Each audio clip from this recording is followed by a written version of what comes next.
Genesis chapter 19. The two angels arrived at Sodom in the evening, and Lot was sitting in the gateway of the city. When he saw them, he got up to meet them and bowed down with his face to the ground. "My lords," he said, "please turn aside to your servant's house. You can wash your feet and spend the night, and then go on your way early in the morning." "No," they answered, "we will spend the night in the square." But he insisted so strongly that they did go with him and entered his house. He prepared a meal for them, baking bread without yeast, and they ate. Before they had gone to bed, all the men from every part of the city of Sodom, both young and old, surrounded the house. They called to Lot, "Where are the men who came to you tonight? Bring them out to us so that we can have sex with them." Lot went outside to meet them and shut the door behind him and said, "No, my friends, don't do this wicked thing. Look, I have 2 daughters who have never slept with a man. Let me bring them out to you, and you can do what you like with them. But don't do anything to these men, for they have come under the protection of my roof." "Get out of our way," they replied. "This fellow came here as a foreigner, and now he wants to play the judge. We'll treat you worse than them." They kept bringing pressure on Lot and moved forward to break down the door.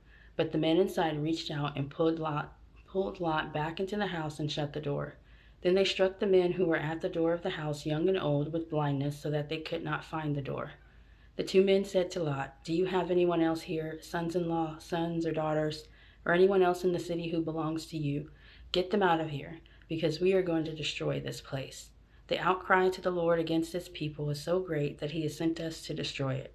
So Lot went out and spoke to his sons-in-law who were pledged to marry his daughters. He said, "Hurry and get out of this place, because the Lord is about to destroy the city."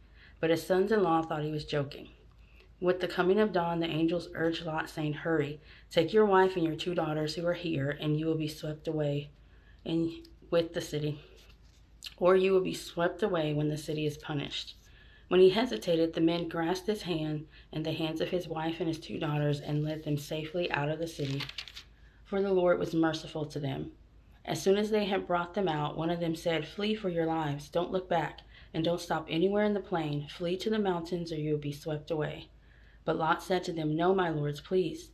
Your servant has found favor in your eyes, and you have shown great kindness to me in sparing my life. But I can't flee to the mountains. This disaster will overtake me, and I'll die. Look, here is a town near enough to run to, and it is small. Let me flee to it. It is very small, isn't it? Then my life will be spared." He said to him, "Very well, I will grant this request too. I will not overthrow the town you speak of, but flee there quickly, because I cannot do anything until you reach it." That is why the town was called Zoar. By the time Lot reached Zoar, the sun had risen over the land.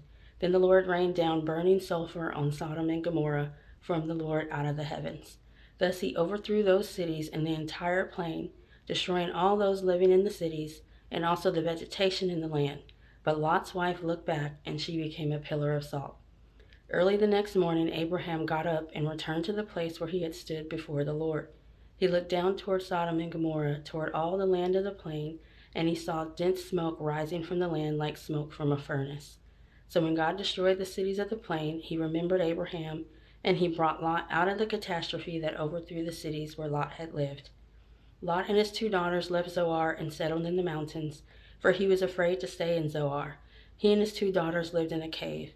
One day the older daughter said to the younger, "Our father is old, and there is no man around here to give us children, as is the custom all over the earth. Let's get our father drunk to drink wine, and then sleep with him and preserve our family line through our father." That night they got their father drunk with wine, and the older daughter went in and slept with him. He was not aware of it when she lay down or when she got up. The next day, the older daughter said to the younger, "Last night I slept with my father. Let's get him to drink wine again, and you go in and sleep with him so we can preserve our family line through our father." So they got their father to drink wine that night also, and the younger daughter went in and slept with him. Again, he was not aware of it when she lay down or when she got up. So both of Lot's daughters became pregnant by their father. The older daughter had a son, and she named him Moab. He is the father of the Moabites today. The younger daughter also had a son, and she named him Ben-Ami. He is the father of the Ammonites today.